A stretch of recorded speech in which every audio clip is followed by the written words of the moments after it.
If you bought on Cordarrelle Patterson, you bought right, at least through 3 weeks. Cordarrelle came into the season drafted in standard leagues as running back 33 and PPR leagues as running back 32. And he has far exceeded that value early on in the season. Through 3 games, he is averaging 6.2 yards per carry. Cordarrelle Patterson has 302 rushing yards, a couple games over 100 yards, and a couple of games over 19 fantasy points. So clearly he's been a running back 1 through 3 games. Now is the tough question. Do you think that it's going to carry on? And I think a lot of us after 2021 didn't think that it was going to carry on. But here we are in 2022, and Cordarrelle Patterson, again, is at the top of the league. Andrew Hohman, how are you feeling about Cordarrelle Patterson? Let's do a temperature check. It's tough. The Falcons have had a couple games against easier opponents, the Saints and the Seahawks, the 2 games where he was blown up. In each of those games, he's gotten 17 and 22 carries, 141 yards and 120 yards. Touchdown in each one rushing. Those all look great. But the problem is if you look at the Rams game where they were way behind for most of the game, I know they came back at the end, but that was the very end. The score does not reflect how much of a beatdown that game was. They didn't give him the ball much at all in that game. So he's great when they're winning, but it's the Falcons. So I can't expect them to be doing that much of that moving forward, which makes me think that this may be a good time to try to sell high on him. I don't know. Andrew, what do you think?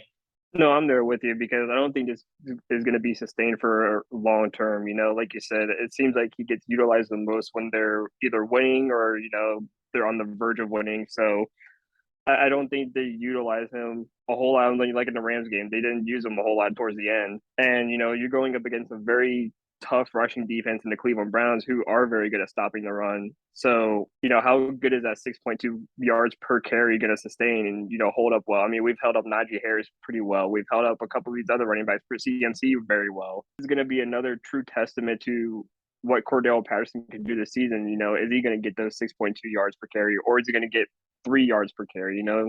Well, I think it's obvious he's not going to average 6.2 yards per carry. No, obviously not. That's only something we can all agree on here. The biggest thing is just, is he going to be consistently above that 100-yard mark? Is he going to be what he's been through 3 games? He had 22 attempts in week 1, 17 attempts in week 3. And I think that plays into a little bit what Andrew Hohman's been saying here in the sense that when the Falcons have been leading, they've been able to use him more as a running back. Now, why I think I'm a little bit surprised at his early season output is he hasn't been used at all in the receiving game. He only has 4 receptions through 3 games. And when we consider that he is a converted wide receiver after all, I think that's a shocking stat. That's a shocking thing. And here's why I guess I kind of push back a little bit on Cordarrelle Patterson and why he can't necessarily sustain this. If he's not involved in the receiving game at all to this point, you know that that's going to come, because last season, that was one of his biggest strengths, to the point in Yahoo leagues, you were frustrated that he had both wide receiver and running back eligibility. He had 52 receptions last year. I have to think that there's going to be a little bit of a regression to the mean in a positive direction for Cordarrelle Patterson in his work in the receiving game. And I think that just improves his floor. I think that he can consistently be a guy that at least gets you over 10 points a game. Now, if we're going to talk about sell high opportunities, then we have to start talking names and seeing if these names make sense. So I recently actually got a trade offer for Dalvin Cook. Dalvin Cook, who is currently dealing with a shoulder injury. Dalvin Cook, who has been injured throughout his career. Is Cordarrelle Patterson, Dalvin Cook, a trade that makes sense? I don't think so. Like you said, Dalvin Cook with the injuries isn't very appetizing. At least for me, it's not very appetizing because, I want a guy who can stay on the field for, a vast majority of the season at least. The Christian McCaffreys and stuff like that who play 5-6 games a season or half a season and dwindle down. So in that regard, I keep Cordarrelle Patterson. What are some other names, Andrew Hohman, that you would be looking to acquire for Cordarrelle Patterson? Someone who's maybe struggled early on. So I actually disagree with that. I do think Dalvin Cook, if you can get Dalvin Cook, I think that's a great move. I mean, Dalvin Cook's a top tier running back when he's healthy.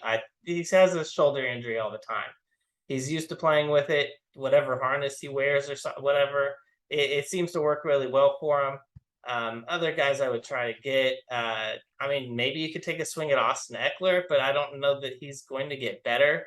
If you think he will, then yeah, that's a great move. And another guy that, I mean, you could try to swap him for a guy who is also on a high, who's James Robinson. Maybe the James Robinson owner doesn't really believe in him long term, and maybe you could make that swap if you think that James Robinson's a guy to go for this year. Okay, I got to ask you, though, about that one. James Robinson, this is a guy who's in a backfield split, though. Does that not concern you more than a guy like Cordarrelle Patterson, who's clearly the lead back?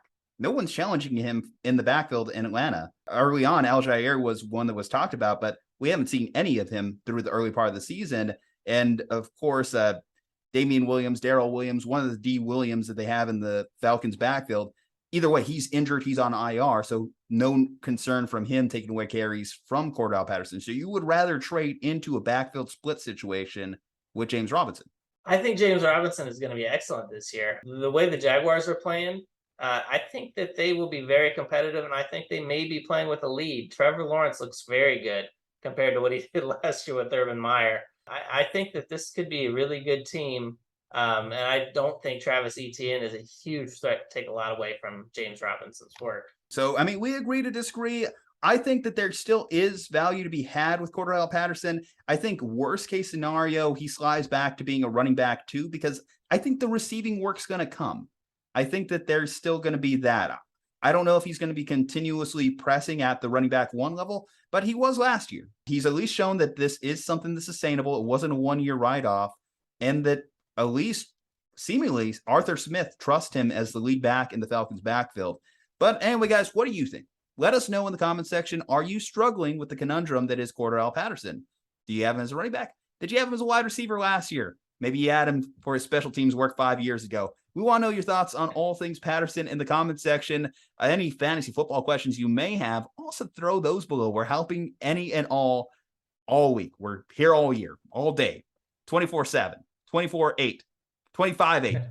We're even working overtime, guys. Follow us on social media at Ju-Ju Talk Sports. Andrew Hohman, Andrew Hagenbaugh got their social medias in the bio as well for you. Stay safe, happy, healthy, and hit that subscribe button because we'll see you next time.